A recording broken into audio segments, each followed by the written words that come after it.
তো ট্রাম্পকে নিয়ে নানান রকমের এখন, এবং এই যে ট্রাম্পের যে ইউএস এর যে অ্যালাইড কান্ট্রি গুলো আছে, তাদের যে বন্ধু দেশগুলো আছে, তাদের সঙ্গেও ট্রাম্পের কারণে নানান রকমের হিচ তৈরি হচ্ছে, যেন কানাডার সঙ্গে হয়েছে আমরা জানি। হ্যাঁ, তো যাই হোক, তো সে কারণে ট্রাম্প ট্রাম্প যে একটা বাংলাদেশের উপরে একটা যে সাংঘাতিক একটা চাইলেই কিছু করবে এমন কোনো সম্ভাবনা আমি দেখছি না। এটা একজন সরকারি অফিসিয়াল এইভাবে বক্তব্য রাখতে পারে না আরেকটা দেশ সম্পর্কে, একেবারে চেক এবং ভেরিফাইড তথ্য ছাড়া তারা যে কথাগুলো বলছে এটা কিন্তু একেবারেই অন্যায়, এবং তার কিন্তু এই পথটাই থাকা উচিত না।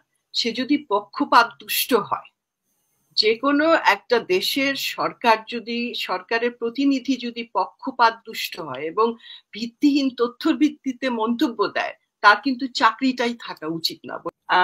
এটা তো আমেরিকার যে অবস্থানটা আজকে দেখেন, বাংলাদেশে যে পরিবর্তন আসছে এবং মানুষের অধিকারের ক্ষেত্রে আমেরিকা কিন্তু আমাদের এখানে এই অঞ্চলে, মানে আমাদের বাংলাদেশে একটা বড় ভূমিকা পালন করেছিল। আমরা একটা সময় ছিল যখন ওই পতিত সরকার যখন ক্ষমতায় ছিল, তখন আমরা কথা বলতে পারতাম না।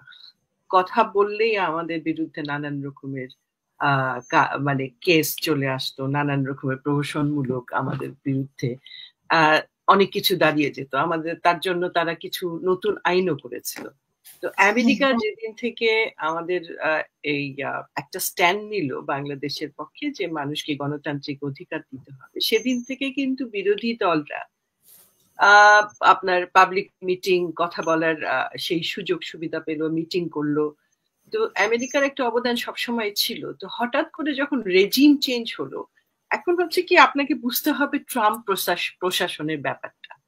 ট্রাম্প হচ্ছে এমন একজন ব্যক্তি যিনি যাকে নিয়ে নানান রকমের কথাবার্তা চাওয়ার আছে বিভিন্ন মহলে, যে তিনি এমন একজন ব্যক্তি, তাকে অনেক সময় ডেসপারেট বলে, তিনি কোনো কিছুই মানতে চান না, যা ইচ্ছা তাই করেন। তো এরকম পরিস্থিতিতে অনেক আশা করেছিল, বিশেষ করে ভারত, এই যে পরিবর্তনের বিপক্ষে যারা ছিল, যারা আমাদের এই স্বাধীনতার, নতুন স্বাধীনতার যারা প্রতিপক্ষ, তারা ধারণা করেছিল যে ট্রাম্প ক্ষমতায় আসলে এই প্রশাসন আর সেই সুযোগটা পাবে না। কারণ ট্রাম্পের সঙ্গে ভারতের একটা বিশেষ সম্পর্ক আছে। ট্রাম্প মোদিকে তার বন্ধু বলে সম্বোধন করে থাকে, আমরা জানি, সবসময় বলে মাই ফ্রেন্ড মোদি।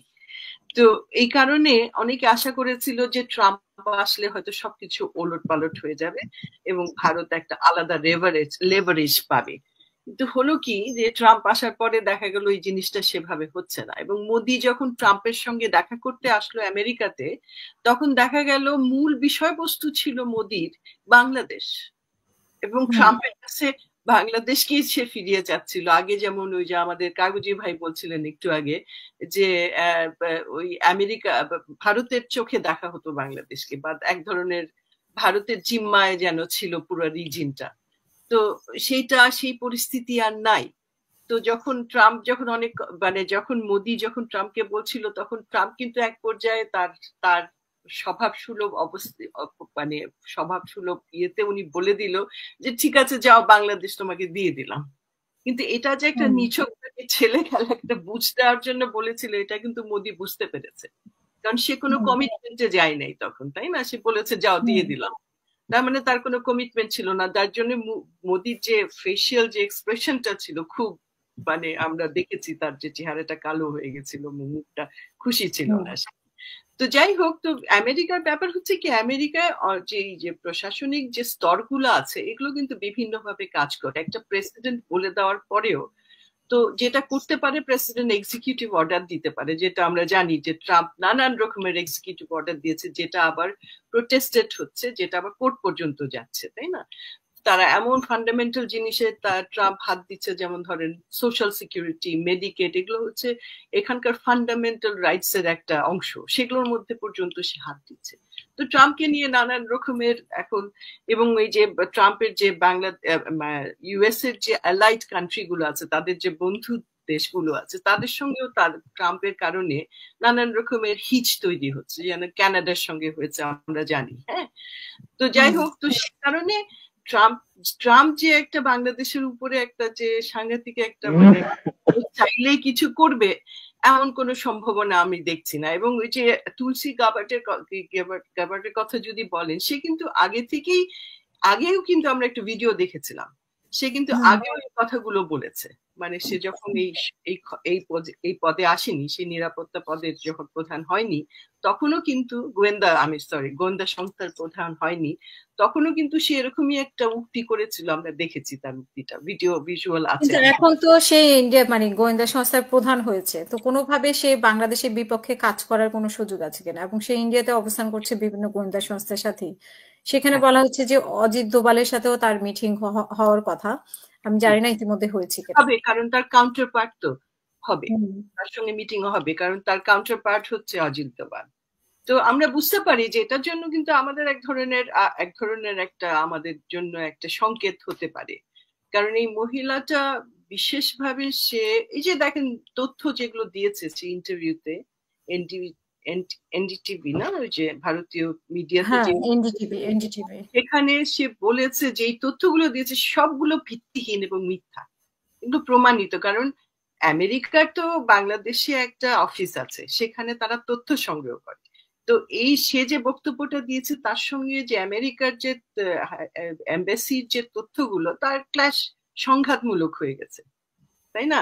সেই কারণেই এই খুব ওই ট্যামি, কি নাম ভদ্রলোক, ট্যামি ব্রুক, সে ভদ্রমহিলা বলেই দিলেন যে না, বাংলাদেশের যে ধর্মীয় এবং অন্যান্য যে পরিস্থিতি আছে, নিরাপত্তা দিতে হ্যাঁ, পেরেছে, সবাইকে নিরাপত্তা দিতে পেরেছে সবাইকে বলে। নিরাপত্তা এই সংখ্যালঘুদের ইস্যুটাও ধন্যবাদ বলে। জানিয়েছে সরকার থেকে। তার মানে বোঝাই যাচ্ছে যে এখানে একটা প্যারালাল একটা অবস্থান আছে।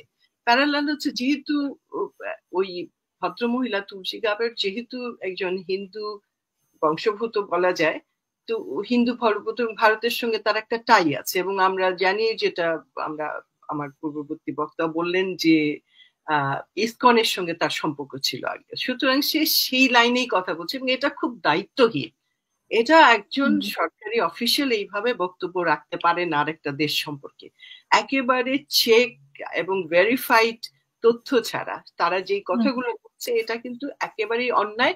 এবং তার কিন্তু এই পথটাই থাকা উচিত না।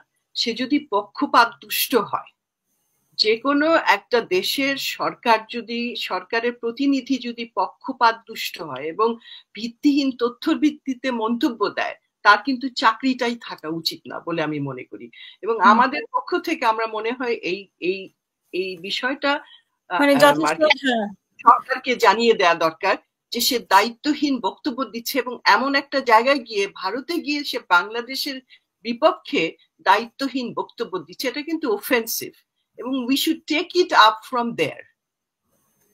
তার বিরুদ্ধে আমাদের বক্তব্যগুলো সরকারিভাবে এবং যে লিগাল যে সুষ্ঠু যে অবস্থাটা আছে, সেইভাবে তার বিরুদ্ধে আমাদের কমপ্লেন করা দরকার মার্কিন সাম্রাজ্য, মানে ইউএসএ গভর্নমেন্টের কাছে।